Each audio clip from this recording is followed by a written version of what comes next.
It looked like somebody was bent over and had their head in the window of the deer blind. It either heard me or smelt me, and he pulled his head out of the tent and stood straight up, and that shocked me.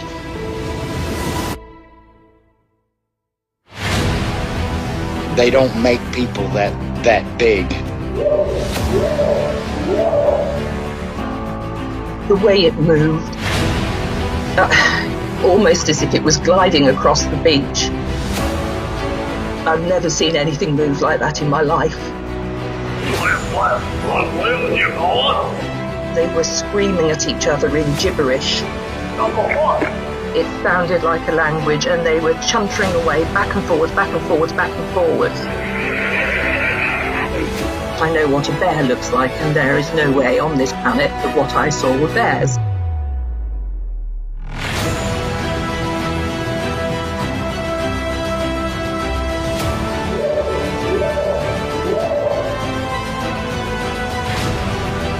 911, what are you reporting? Jesus Christ, you better... Sir? Yeah. Hello? Get somebody out here. What's going on now, sir? That son of a bitch is about 6'9", I don't know. Do you see him now, sir? Yes, I'm looking right at him. Uh-oh.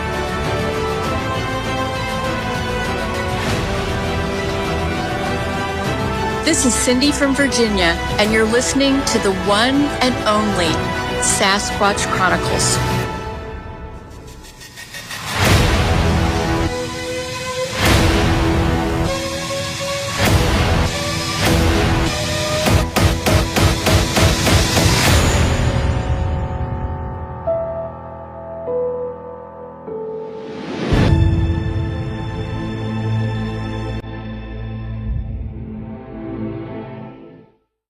Welcome to the show, everyone. Thanks for being here tonight. Got a great show planned for you tonight. We're going to be chatting with Ron. And Ron had an encounter on the Mogollon Rim there in Arizona. Most people are familiar with the Mogollon Monster, and Ron definitely ran into it that night. A very terrifying night. I'll let Ron describe the encounter. If you've had an encounter and you'd like to be on the show, shoot me an email. My email address is wes@sasquatchchronicles.com. And if you get a chance to check out sasquatchchronicles.com, you can become a member and get additional shows. Let's jump into it tonight. I want to welcome Ron to the show. Ron, thanks for coming on. Thanks for having me, Wes. Yeah, I really appreciate you being here, Ron. And I know your encounter took place on the Mogollon Rim there in Arizona. Several years ago, this happened to you. And I'm curious, prior to this encounter, what was your feeling regarding Bigfoot, Sasquatch, prior to your encounter? Didn't believe in it. I thought it was, thought it was basically a hoax. I mean, I'd heard the stories of the Mogollon Monster ever since I was a kid growing up in Arizona. I didn't believe it at all. And because of that, I didn't know what was going on at the time it took place. I gotcha. Well, if you would, to kind of walk us into your encounter. So it happened in Arizona. Kind of take us back to that moment. Tell us what you were doing and walk us into what happened.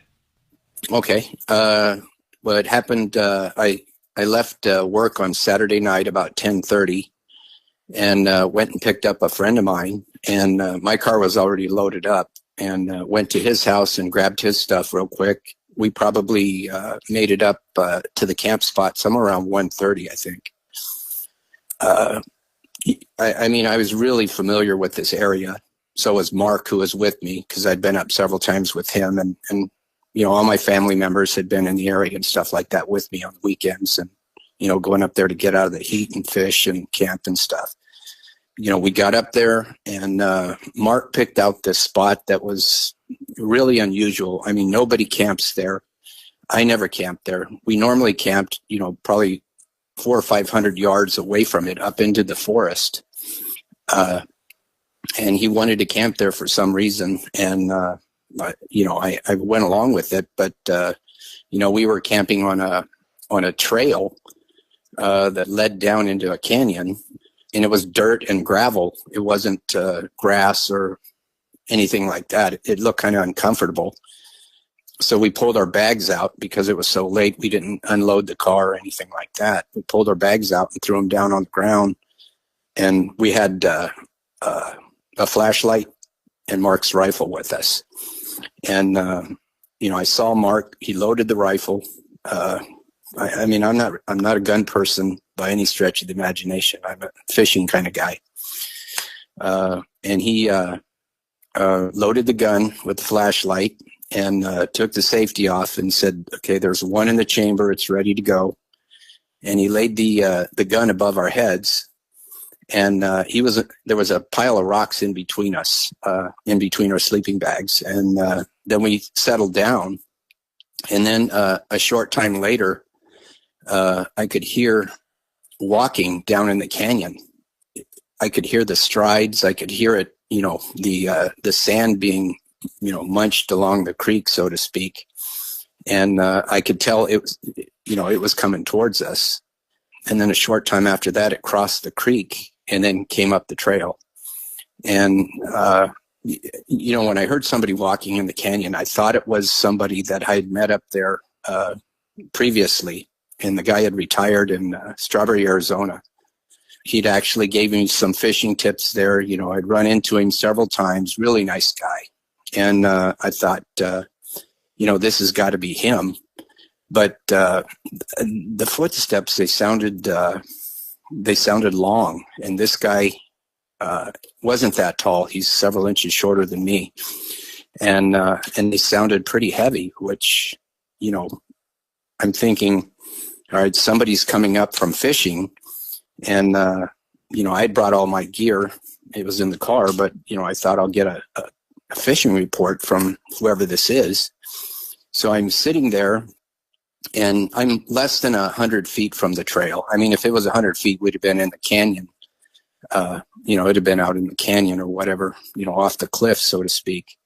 And I used Google Map because I remember exactly where we were camped. And I used Google Map as to determine the length, how far away I was later.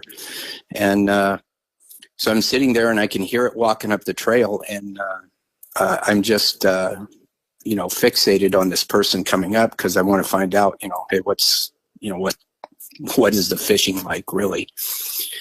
So I'm just fixated on the end of the top of the trail where it goes into the canyon. And then I see this black form stride up right in front of me.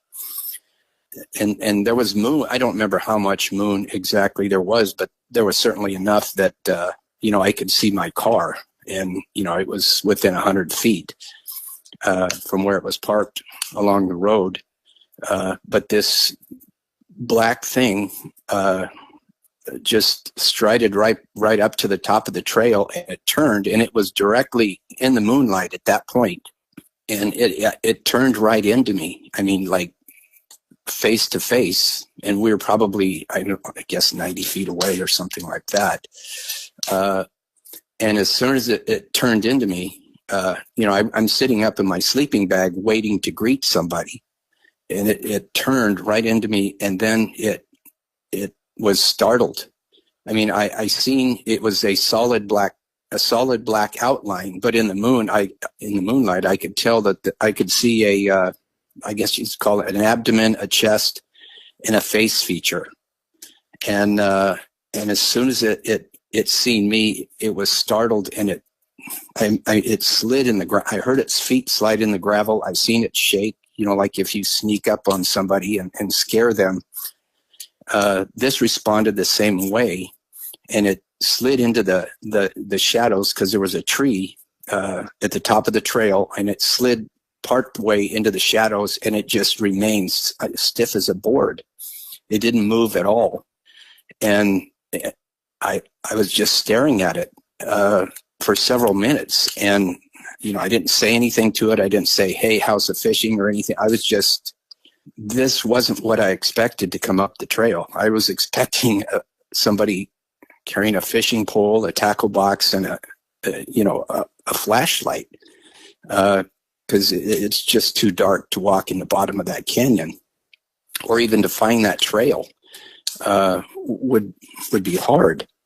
I was just mesmerized by what I was looking at, but the fact that it wasn't moving, because I could see before it hit the top of the trail, I could see the other side of the canyon. I could see rocks on the other side. I could see trees on the other side. And this thing filled this, it just filled my, picture of vision there. And I could see this looked like a big black door, solid black door, that was probably about 8 foot at the shoulders. And it was probably about 4 feet wide. And it looked like it had a backpack on top of it, on top of the door. And I wasn't ready for it. This was the last thing I expected, and I just stared at it. And I could tell it was looking at me. It obviously seen me, and I just kept staring and staring. And then I'm like, am I really seeing this? Are my eyes playing tricks on me? And I don't know how many minutes I just sat there. And then I thought, maybe I'm not seeing this, and I was just wondering what happened. And, I after a few minutes, I laid back down in the sleeping bag, and I was just thinking like that was so strange. And I wasn't on the ground more than a few seconds. And then all of a sudden I heard the gravel moving again, and I heard it moving, and it sounded like it was moving, right at me and my friend. And then, at that point I realized, okay, I seen something, I heard something, something's going on here. And I sat back up real fast, and I'm just looking, panning the area.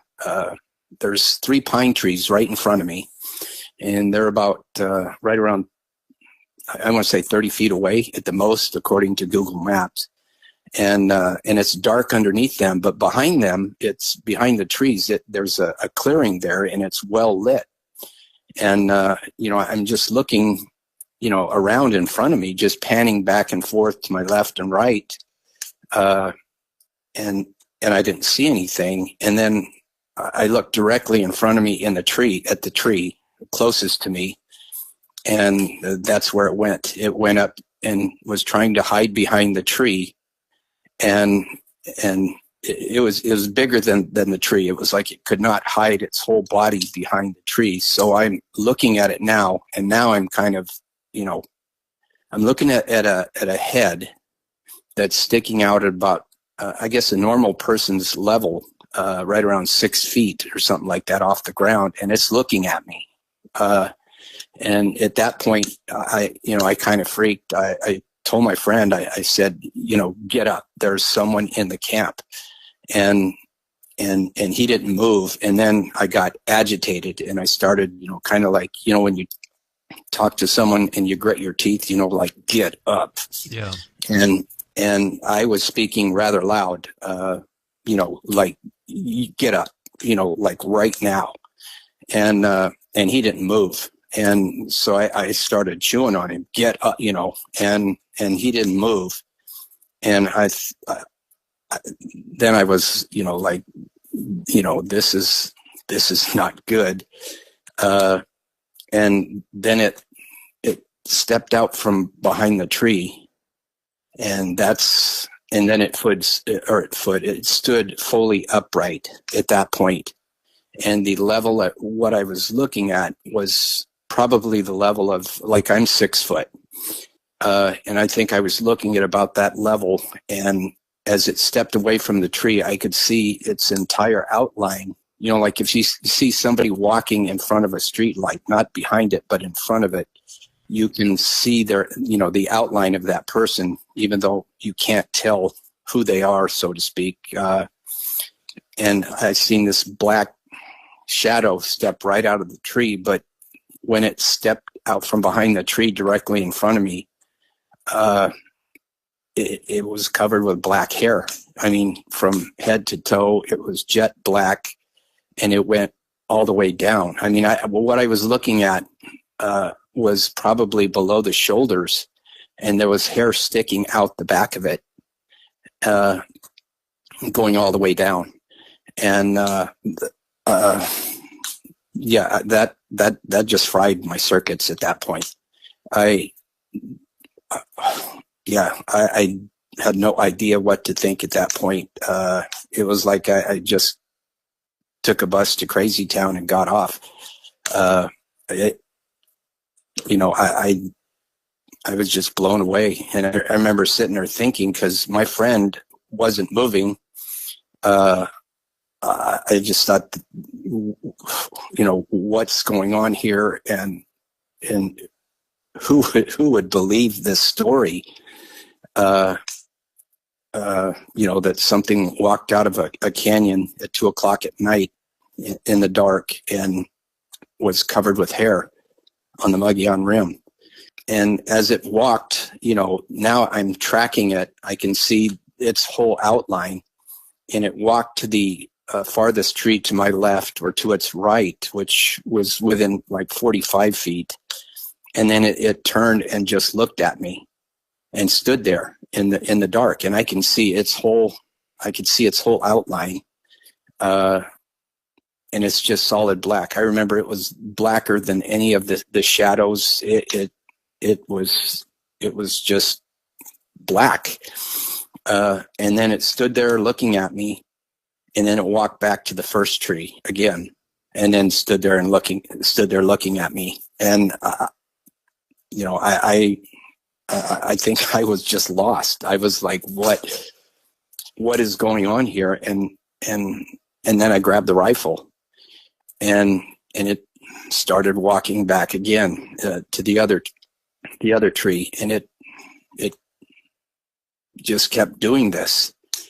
And it wasn't attacking. It didn't make anything other than the walking sounds. I couldn't hear it breathing, nothing, but it just kept walking back and forth in front of me like I was being stalked, or like we were being stalked. And I had the rifle, and I'm just watching it. And then, minutes later, I was starting to calm down enough to realize, all right, it's not going to attack me, or it doesn't appear to be. And I have this gun. What is going on? I mean, it walked out of the canyon. It's seen me. It doesn't have a flashlight.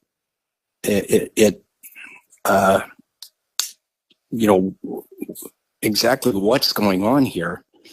But I thought perhaps, maybe the gun is keeping it away or whatever. I mean, if a police officer or a game and fish, walked into your camp like that in the middle of the night and, and spoke to you or said something, I perhaps I would respond or whatever. But, you're supposed to have clothes on. Yeah, this thing's just kind of storming around the camp the whole time that you're there then. I mean, it's not coming at you, but it's kind of observing you from a distance. Right. It's just walking back and forth in front of me. And I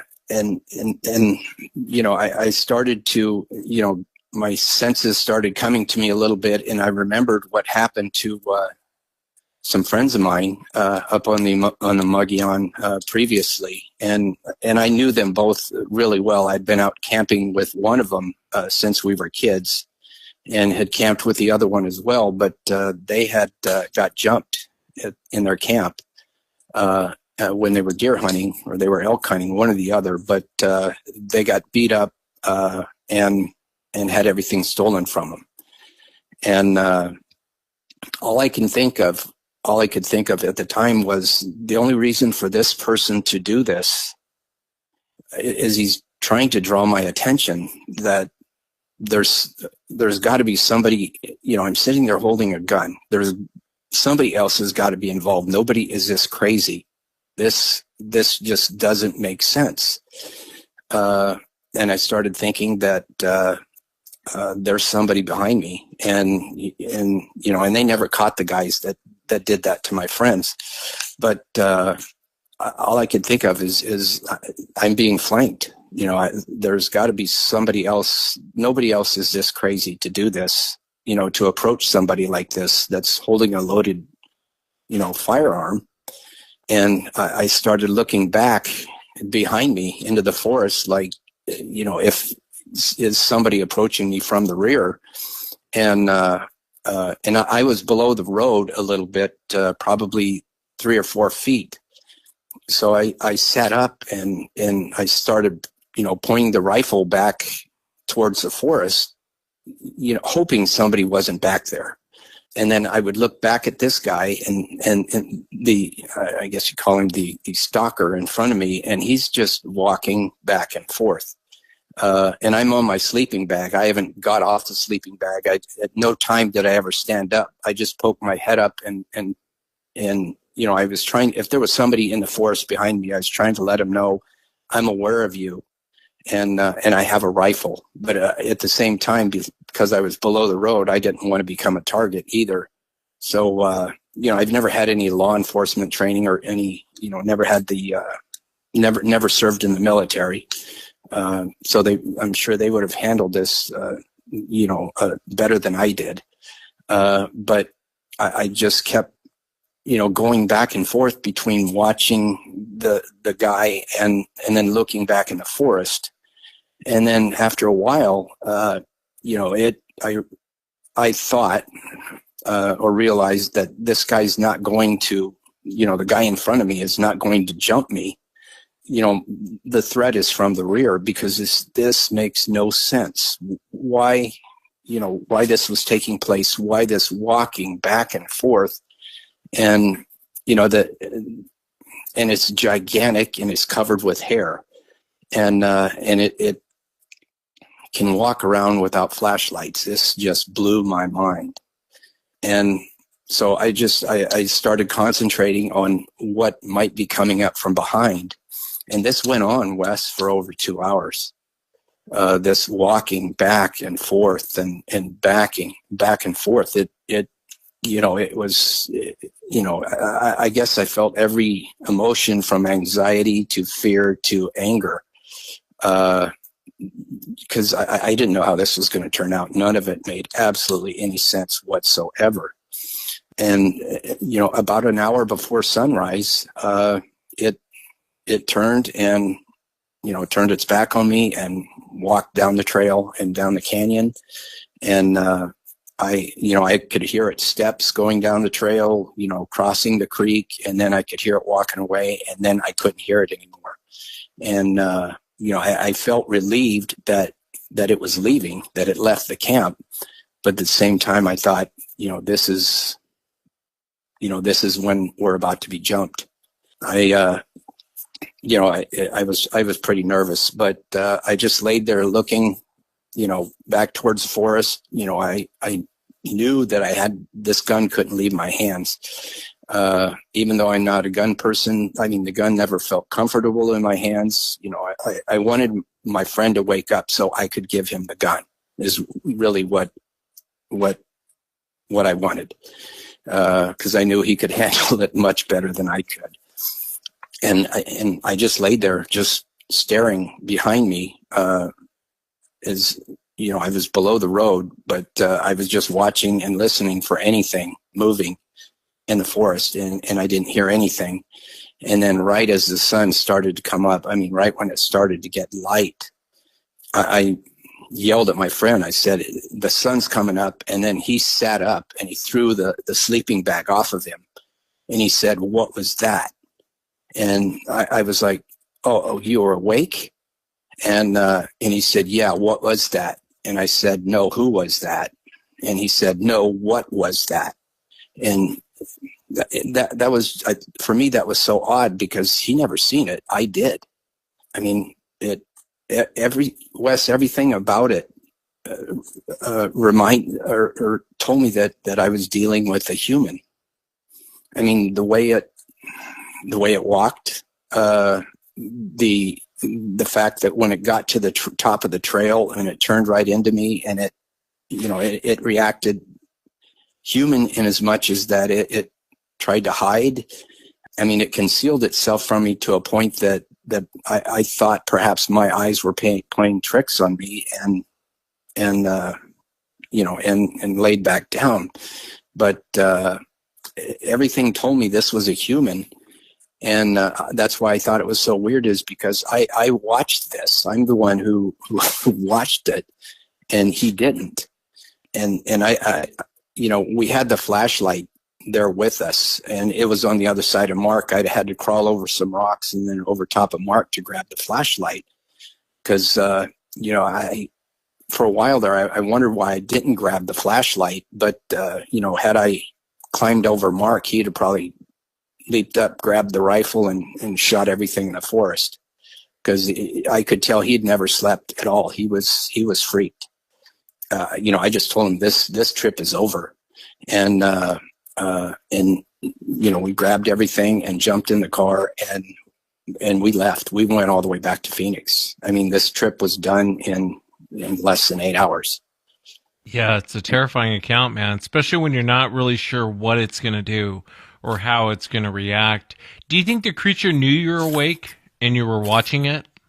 Oh, no, there's no doubt. No doubt. I'm sitting up there with a rifle in my hands. Now, I never pointed the rifle at it, but I made it obvious I have a rifle here in my hands, and it's just walking back and forth looking at me. I mean, if it could see me when it hit the top of the trail, it obviously seen me well enough that it was trying to hide from me. It was like, you're not supposed to be here. And it reacted in that way. So he could see me because, I didn't have any trees that were blocking me. I was in the moonlight, but there's no doubt he seen me. Absolutely no doubt. One of the other questions I want to ask you, you're basically describing a monster, really, 8 feet tall, your average description, and these things are huge. When people say 8 feet tall, I don't think it quite does it justice until you stand next to something that's 8 feet tall, hair covered, but then you also describe human. Now, you did a pretty good job articulating that, but I'm curious, are you talking human based on its reaction and how it was moving? I mean, it's on 2 legs, and did it kind of move around like what you would describe as a human? I'm kind of curious why you say human. Yeah, because it walked on 2 legs like there was no way it was a bear. I'd have shot it if it was a bear. And I'm guessing the only reason I didn't shoot it was because I thought I was dealing with a human that it just defied explanation. Maybe somebody trained, somebody good with a firearm might have responded to it differently, but I thought, if I shoot this, I'm shooting a person. And I get what you mean. Yeah, I was just kind of curious, that of it coming up the trail and then kind of seeing you guys in that shock look. In my mind, as you were telling that portion, I was thinking of, like when someone's surprised, like if you're in a room or something and they kind of jump back for a second. Is that kind of its reaction when it first saw you? That's exactly what happened. Meaning, somebody walks into some room and they don't want to be seen, and you're standing there right in the direct line of sight, and then they try to slide out of the way. And in this case, it slid back into, the part of the shadow underneath the tree. It had the presence of mind to do that. And I just couldn't figure out, why are you trying to hide from me? It blew my mind. Yeah, and you hear a lot of times where they do seem to resemble humans or have human-type reactions. I'm very curious on the behavior of it, kind of, stalking and hovering the campsite all night. What's your take on that? What's your feelings on why it did that? Because we were between him and the other campers. The other campers were up the road. We passed them coming in a ways, and I could smell some lingering campfire smoke, and coming from the forest behind us. I'm only thinking that it uses this trail, and nobody nobody, and Wes, I've been there, that spot, probably close to 50 times, and I never seen anybody camp there. And probably it responded like it had never seen anybody there either, and like nobody was supposed to be there. And for a couple of years afterwards, when I'd go camping, I would wonder what was this person expecting or whatever. But I figured stuff out. We could get to that a little bit later, but I just thought, in retrospect now, I think it was saying, I don't want to see you here tonight. And you're not supposed to be here. You're in the way. And I'll never sleep on a trail again in a forest in my life. Yeah, I don't blame you. I don't blame you at all, man. One of the other questions I want to ask you, what was the conversation with Mark like? So you guys get in the car, you guys leave, you guys head back towards Phoenix. And what was that conversation like all the way back to Phoenix? It was just mostly silence. At first, it was pretty, it was pretty intense. Like, why didn't you help me? Why didn't you get up? And he just kept asking, what was that? And I told him it was a person. And the whole covered with hair, the whole size, anything. When I first seen the hair, and when it stepped out from behind the tree, I didn't think anybody would ever believe me if I told them exactly what I saw. And I never told anyone that story until I figured out what it was years later.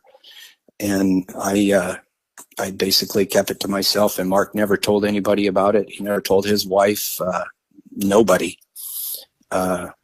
But I mean, there was some other stuff that happened up there on the rim previously to this happening that I had no idea what it was, or what exactly caused my friend to act like that. But what kind of other stuff? What are you talking about? Well, a couple months before that, I was up with two other friends, and James and Mike.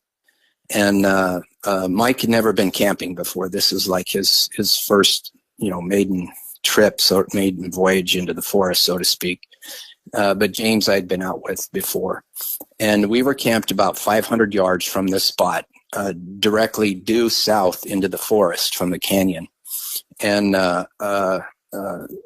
we drove up there and set up camp in the afternoon, and we were there for a couple days. And I had a new car. It was kind of a smaller, compact, sporty kind of car, and James brought his vehicle, and it had an open bed, and we needed that, to haul all the camping gear up for three guys. I couldn't put all the camping gear in my car and put all three of us in it.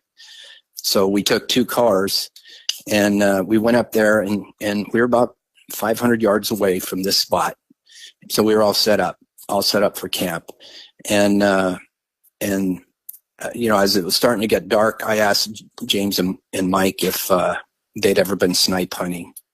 And that's kind of a joke that we do. What's snipe hunting mean? Well, snipe is a bird that doesn't exist in the forests of Arizona. But people that don't know any better, we tell them about it. And there's different ways of snipe hunting and stuff like that. But what you do, or what I had James do, I figured because this is Mike's first trip out, I'm not going to do this to him. But I had James, we walked a ways from the camp. We actually were probably about 200 or 300 yards from that spot where, that happened to me and my friend, where it walked out of the canyon. We walked a ways from the camp towards the canyon, but we were still in the forest. And I had James take his pillowcase and his flashlight and stand there in the forest and hold the flashlight shine it down into the pillowcase. And I told him that me and Mike were going to chase going to go, a couple 100 yards away and chase these birds, these delicious tasting birds that don't exist. And we were going to chase them, and they would run into the pillowcase because they always run after the light. And as we're walking away from James, I'm telling, Mike this story. I'm letting him in on the joke. And so we get a couple 100 yards away from James. And the whole thing is we were going to circle back to the camp and just start dinner, and James was going to sit out there with the flashlight, and that's really the joke. And there's other variations of it that people do and stuff, but this was the more benign version. So we're standing there, and we start to circle around back towards the camp. We're watching James. We can see the flashlight, and the pillowcase and everything, and we're kind of giggling about it. And then all of a sudden, James stood up and then turned to his right and shined the light behind him. And I didn't see what he shined the light at, but the next thing I know, he ran all the way across the forest back to the camp, jumped in his car, started the car up, and screeched and left. And me and Mike just thought, well, that's really weird. We were joking about, maybe he's going to go find a bathroom in some campground or something. This was really strange. And so we walked back to the campsite. James is gone, and he didn't come back. He drove all the way back to Phoenix and left us. And, we kept thinking, later that night, he's got to come back. He's got to, we got to haul all this stuff back, and he never came back. He left us there. So, me and Mike camped it out for the next couple days, and then loaded everything up. And then I drove, dropped Mike off at his house, and then went over to James's house to give him his camping stuff. But, I was kind of upset with him for doing that. And, I asked him, what's going on? And he said he didn't want to talk about it. And I thought maybe that he thought I offended him or something. And I apologized to him. I was like, man, that was a joke. I'm sorry. Didn't, and he said, no, that's not it. I could tell he was shook. He just, he was different. And he wouldn't tell me what happened. And before we had even gone up there for that trip, he was joking about the Mogi. And the Mogi is nicknamed for the Mogollon Monster. And, I just told him, that's a lot of hogwash. That, I heard those stories too. And no, I don't believe it. But he's seen something. Wes, he wouldn't tell me what it was. And, less than a year later, he moved to Texas. And I never seen him again. But that I thought that was odd. When I figured this whole thing out, do you want me to tell you the story, how I figured out what happened? Sure. Yeah. Well, I was watching Netflix, and there was a show called Discovering Bigfoot. And this guy Todd Standing, I think, does it. And from what I understand, he's a controversial figure or whatever. I don't know a whole lot about him, but there was this show on Netflix, and I didn't believe in Bigfoot. I'd seen a couple episodes of Discovering Bigfoot, and I've seen Monster Quest, and of course they never find anything. And whenever they do, it's blurry. Bigfoot is obviously blurry.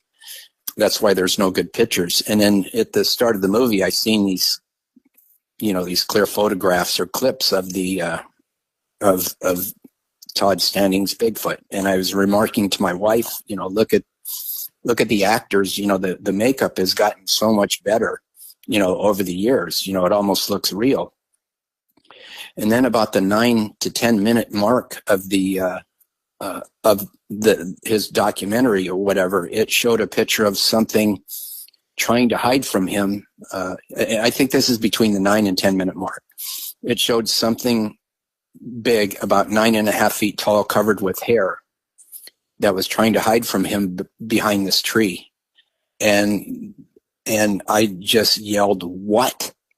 And my wife, it scared her. And I jumped up and I ran to the computer and typed in a web search, relating to this topic, relating to near where I was camped when this happened. And then it all just started. It all came back to me. Oh my goodness. And I thought, the Mogollon Monster. Wow, this makes sense. All these stories, these superstitions or whatever. It just all hit me like a flood. I know this thing still uses that trail because I've tracked sightings and stuff through various blogs and things throughout Arizona and the Mogollon Rim. And there was a sighting, I could have, where the guy was at, I could have hit him with a rock where it happened to me too. And fairly recent. So this thing uses this trail that I'm aware of, or it sounds like it uses the trail that's the only trail out of that canyon, unless it can climb up out of it in the dark, which I don't doubt. But yeah, I love your encounter though. You go from skeptic to thinking it's nonsense to now you're face to face with this thing and it's stalking your camp. It's terrifying, man. Have you ever gone back to that area, or did you ever get a chance to talk to what's his name? Yeah, I did. I called him right after I seen the documentary. I asked him. I said, "Do you remember our camping trip?" And he knew exactly. I didn't say which one because we'd been on several, and he told me, he named the spot. And I said, "Yeah, you remember that, huh?" And he goes, "Yeah." And I said, "What do you think that was?" And he knew what it was when he heard it walking in the bottom of the canyon. He was onto it. And as it turns out, he thought that, because I wasn't jumping around, I didn't stand up, I didn't move around or anything. I stayed on top of the bag. He thought that I was in the bag the whole time, to be fair to him. He was just hoping that it was going to walk by or go away. But he had to endure it too. He just didn't get to see it. Yeah. Have you been back to that area? No. No. Nope. No. The one other time I went up on the Mogollon with Mark and 4 other friends of mine, just for a day hike. And we hiked into a different canyon, and we got there in the afternoon, and we all got down to the bottom of the canyon, and we're in the creek and stuff. And everybody started going their own direction. And we ended up reassembling back at the bottom of the canyon, and it was too dark. It was now dangerous to try to climb out. And Mark, he ripped his shirt off and set it on fire and used it as a torch, because he said, "We're not staying down here tonight." And that's actually how we got out of there. I've never spent another night on the Mogollon, other than I did go up fishing one time, and I stayed in a motel in Payson, and then drove to the fishing spots during the day and stayed indoors at night. But I've never spent another night, never camped another night on the Mogollon in my life after that. My favorite spot in the world, and it was like it was taken away from me, so to speak. Yeah, that it reminds me of what Teddy Roosevelt wrote about, the 2 miners that were out camping. Very similar encounter. This thing stalked their camp, and one of the guys took a shot and ended up with his head turned about 360 degrees, and, he ended up dead. It is fascinating. It's hard to say what I would do in that situation. I think for most listeners listening, it's hard to say what you would do. I think you did the right thing, though, not popping off a shot, just kind of standing your ground, because it eventually left, and they generally leave when the sun comes up, which makes no sense to me at all, but they do. Yeah, well, I mean, the sun couldn't have come up, soon enough. Yeah. But when I figured out what this stuff, what happened to me, I started telling people about it. People I worked with. I sat there and told my wife the whole story. Right after I got off the computer. While the Discovering Bigfoot documentary was still going on, and I just had goosebumps up my arm, and I'm sitting there rattling off to my wife, telling her about this and stuff. And I've shared it with my friends, and they know me. They know I'm not going to make this stuff up. And, I'm grateful for that. But, I live up in Washington now. I'm not in Arizona anymore, but, I had to go do an engineering project in Arizona, a year ago. And, a lot of the people that I was working with, I'd worked with many years ago. And, a couple of them, were my roommates. And I told them about it. And one of them's real heavy into photography. He's got a lot of good equipment and stuff. And he said, let's all go back there. There was at least 3 of us that were planning on going back there. And, I had to drive to Flagstaff and have my car worked on at a dealership. And, I was only 2.5 hours west, 2 hours maybe west of where it took place. And I thought, I can go over there and use my phone and, film, and show them exactly, I showed them on Google Earth where exactly it took place.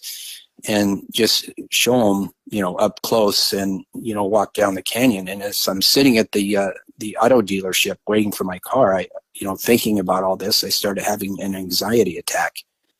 And I thought, no, I'm not going back there even by myself during the daylight. It really bothered me. And I got back in the car and drove back to the town, in northern Arizona where I was staying. And I just thought, I'll go back with friends. I'm not going back by myself. Yeah, I hear you. I want to ask you, there's a lot of weird things that happen to people throughout their lives. And it isn't until a lot of times people have a sighting to where they'll go, oh, that's what that was. And you had something very similar happen to you when you were fishing. Did that happen in Arizona? You were telling me about the screaming? No. That happened up in Terrace, British Columbia.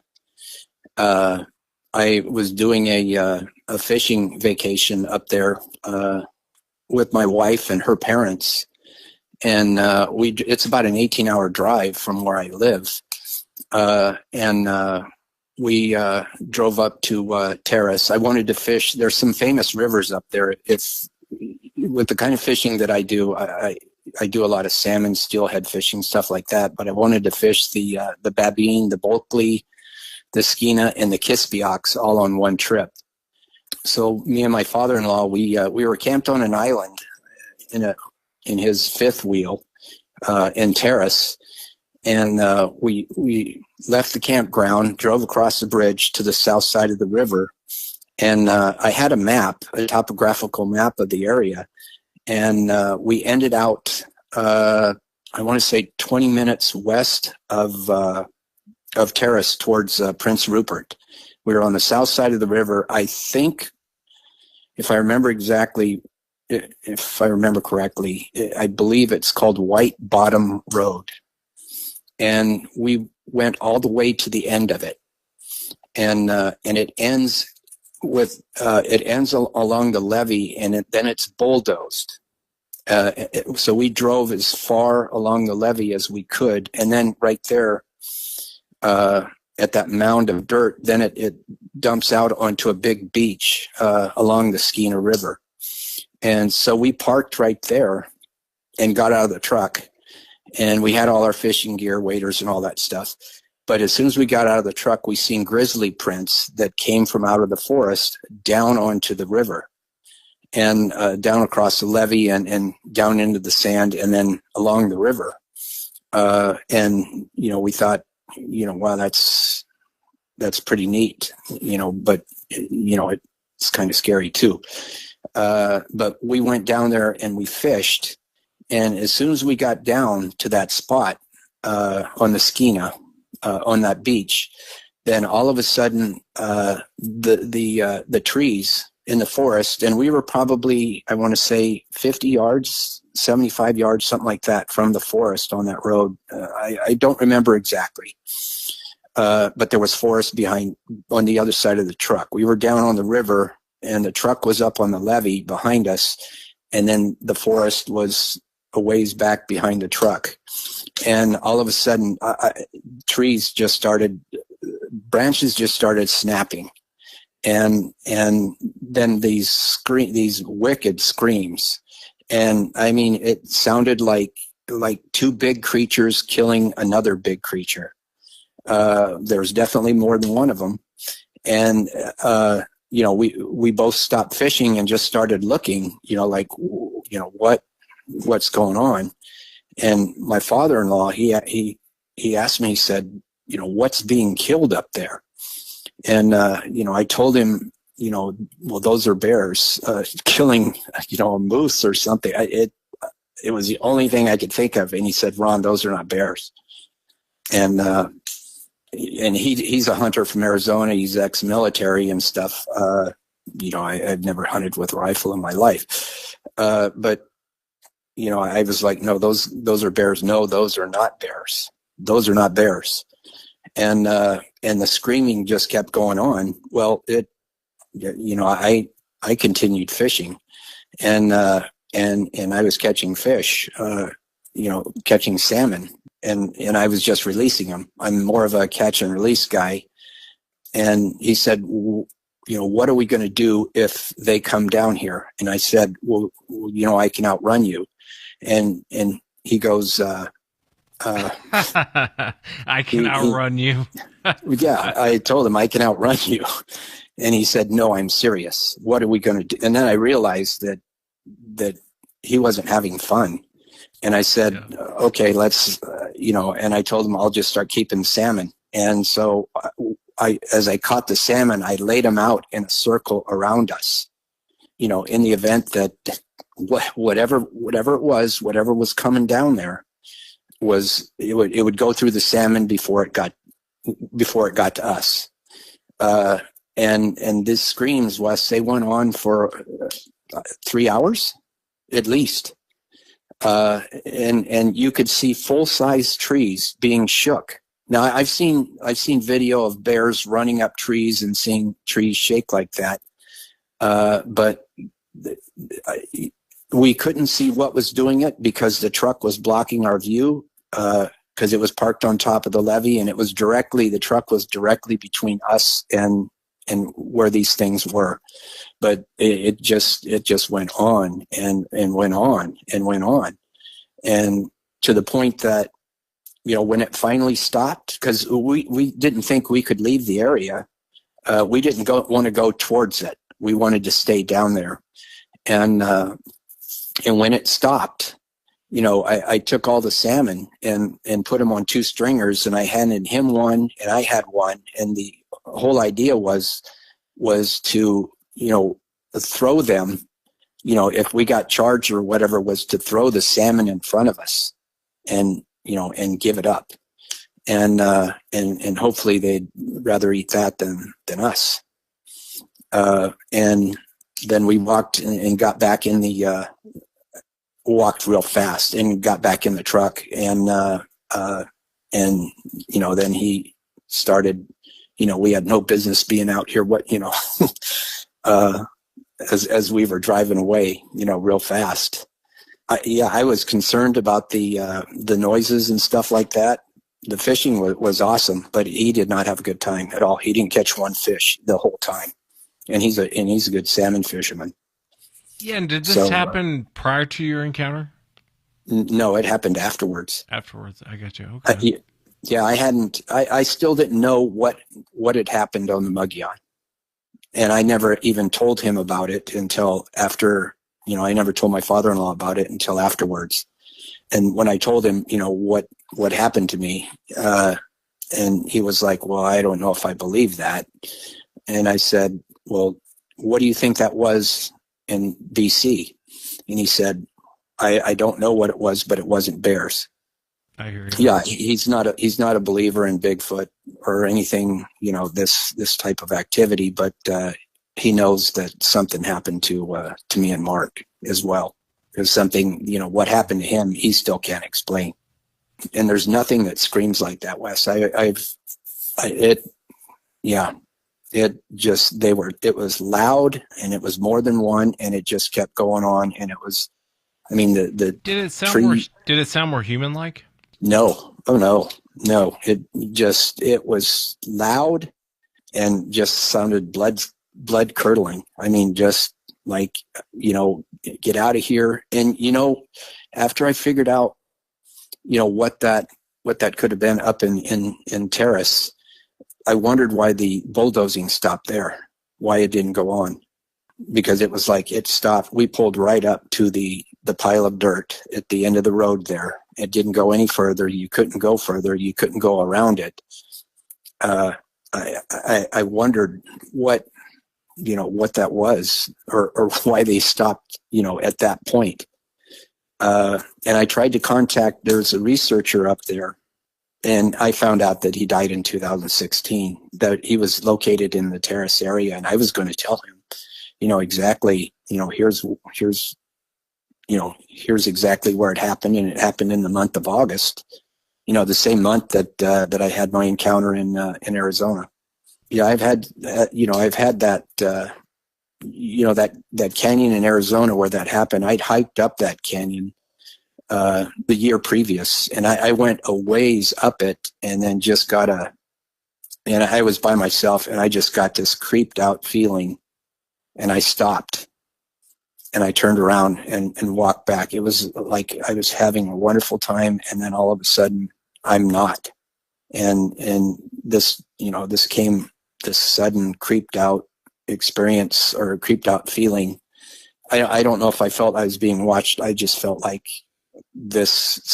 I'm not feeling right. And it wasn't I felt sick or anything like that. I just felt like really uncomfortable. And that happened up on the Mogollon as well, at Chevelon Lake. I drove up from Phoenix up there, and I had the whole lake to myself, and I wanted to go catch some brown trout. I got out of the car, walked down to the lake, and then just got creeped out and went back, got in the car, and went to another lake. I didn't see anything, didn't hear anything, just felt creeped out. Let me ask you, Ron, I really appreciate you taking the time to share these encounters. And again, I was fascinated by the email you sent me. What's your take? What do you think that these things are? And there's no wrong answer, of course. I'm just curious on your personal opinion as far as what these things actually are. Well, I honestly, I don't know. What I encountered was something that didn't look human, but acted very human. And when I say didn't look human, it didn't have no clothes on. It could walk in the dark without light, out in a canyon, and covered with hair, jet black, and gigantic. Way above. I think I told you in the email, I've seen Shaquille O'Neal up close. I mean, real close, like within 10 feet. And he's the biggest human I've ever seen. And he didn't have anything on that stalker that night in the canyon. But, some of the stuff that I hear people describe, with lights and orbs and stuff like that, that sounds like some of the stuff that me and some friends have dealt with in the occult. And I'm not an occult person, but I've dealt with, I've sat in on deliverances and stuff like that. And I'm familiar with that. And some of the things that people describe, come right out of dealing with the occult. and talking with other friends that have dealt with it as well. But the other side of that, what I dealt with, other than looking at it, as apart from the size, everything about it said human. Yeah, you have to let me know. I know you have plans on going back. I'd be real curious if anything else happens while you're up there.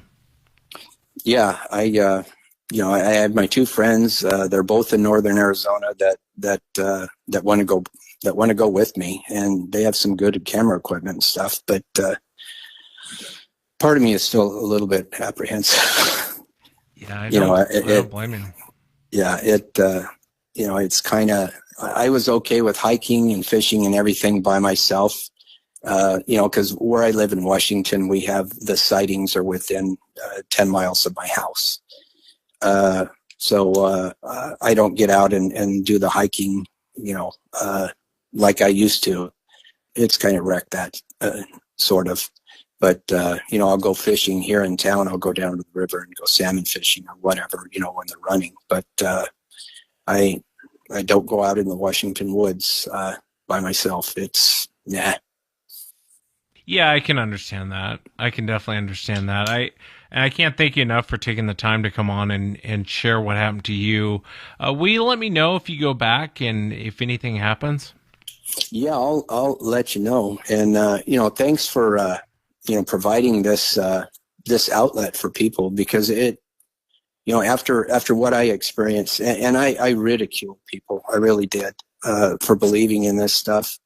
But after I figured it out, I realized that a lot of these people have a real life monster movie that takes part in their life. And I can fully understand PTSD. So, prayers and blessings to all you wonderful people out there, and for being brave enough to share. Because I've been listening to your show for 2 years now, and what became a member a year ago. But thanks for doing this. Yeah, thank you so much for the kind words, Ron. And thank you so much for taking the time to come on and talk about what happened to you. I really enjoyed talking with you. All right. Well, thank you, sir, and have a great day. You as well. And that's it for tonight, everyone. Remember, if you've had an encounter, shoot me an email. My email address is wes@sasquatchchronicles.com.